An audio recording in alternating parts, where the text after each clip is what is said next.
Canada Post's financial struggles are renewing calls for the company to expand its business into the banking sector. In countries with what's known as postal banking, people can open checking accounts, take out mortgages at their local post office. The Canadian Union of Postal Workers says this service would actually lead to lower fees for customers, maybe generate some revenue for Canada Post.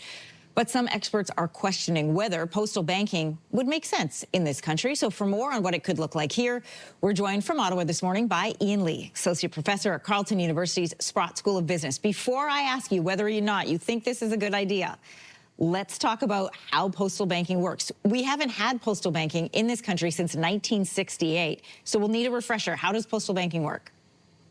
And we never really had postal banking in the full sense of the word. I covered this in my thesis. We closed it in 1968 because we were down to just a small handful of customers.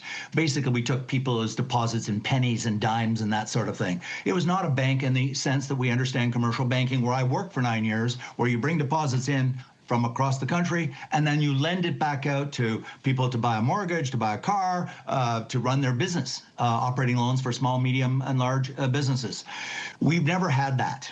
We had sort of a very small, stripped-down version of that. There are countries, Switzerland is one, France is one, Japan is one. Every one of these countries started them over 100 years ago, when commercial private for-profit banking was not well developed. It was not mature. So governments intervened because of essentially a market failure. The private banking wasn't working as they wanted it to work. So they got there as a first mover advantage, basically. And the second point, very importantly, is these countries are very small. I call them postage stamp countries. And I'm not putting them down, but I've driven from the very bottom of Germany to the very top of Germany in 12 hours. Right. I drive to Thunder Bay to see my brother, and it's 19 hours, and I haven't left the province of Ontario. Forget the other 9 provinces. That's how huge we are. So we have the smallest densities in the world. They have very high densities. Right. And so that's why these analogies to Europe or these small postage stamp countries are not good analogies. A better comparator is to the United States, because we share the same continent, same time zones, same geographic scale, and so forth. Well, let's take a look at the banking industry that does exist right now in this country. Canada's banking sector dominated by what's known as the Big Five. That's RBC, TD Bank, BMO, Scotiabank, and CIBC. Together, they have a market share of more than 86%. So how challenging would it be for Canada Post to even try and compete with the Big Five?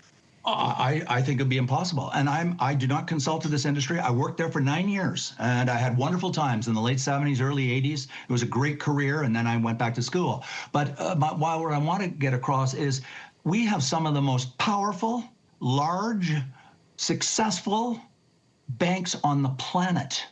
Each of our banks is over $1 trillion in assets. It boggles my mind. The Royal Bank is approaching $2 trillion. Secondly, Anne-Marie, these banks have all been in business for over 100 years. They go back to the origins of the country. BMO, where I worked, goes back 100 years before Canada was created. They know banking up, down, left, right, diagonally, 18 ways to Sunday. And that's why the big American banks and the big French banks and the big Swiss banks and the German and the Austrian banks have not come into Canada, because they know that they will not succeed. ING, the huge Dutch bank, came in, Netherlands bank came in, and they exited after a few years. They couldn't cut it. And so this idea that there's an unserved segment in Canada, 99% of Canadians have bank accounts. And Anne-Marie, I'm sorry I just want to get one more fact out, because nobody's talking about this.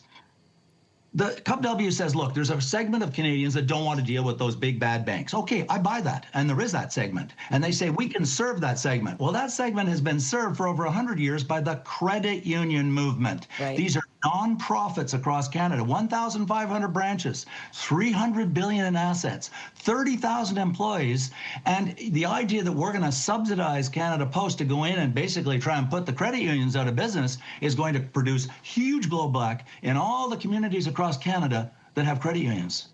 So without even asking the question, I'm going to gather that you think, no, this will not work here in this country. Well, can I put one more thing out? Very quickly, yes.